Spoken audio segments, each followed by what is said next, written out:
యేసు ప్రభు నీకు ఇందుకు కావాలి. ఆకాశ వీధిలో ఎగరటానికి కావాలి. పక్షిరాజుని ఆజ్ఞకు లోబడి ఆకాశ వీధికి ఎగురునా, తన గూడు ఎత్తైన చోట కట్టుకొనునా, అది రాతి కొండ మీద నివసించును.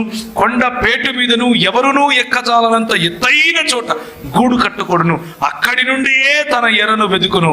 దాని కన్నులు దానిని దూరము నుండి కనిపెట్టును. దాని పిల్లలు రక్తము పీల్చును. This is who we are, my brothers, my sisters. మనము కొండ పేటున బ్రతకటానికి పిలువబడ్డాం. మన ఎత్తైన చోటలో మన గూడు కట్టుకోవటానికి పిలువబడ్డాం.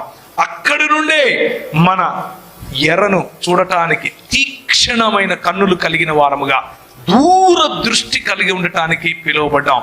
చిన్న చిన్న గింజలకు ఆశపడటానికి పిలువబడలేదు. నీ చిన్న చిన్న గింజలు, గర్ల్ ఫ్రెండ్ అనే గింజ, బాయ్ ఫ్రెండ్ అనే గింజ నిన్ను ప్రభువు చూపించే గమ్యము నుంచి దూరం చేస్తూ ఉంటే, fly away and fly higher. నీ ఫ్యూచర్ ఈ ఫ్లైట్ లోనే ఉంది. నీ భవిష్యత్తు ఈ ఆకాశ వీధిలో ఉంది. చిన్న చిన్న వీధుల్లో ఇరుక్కుపోకు.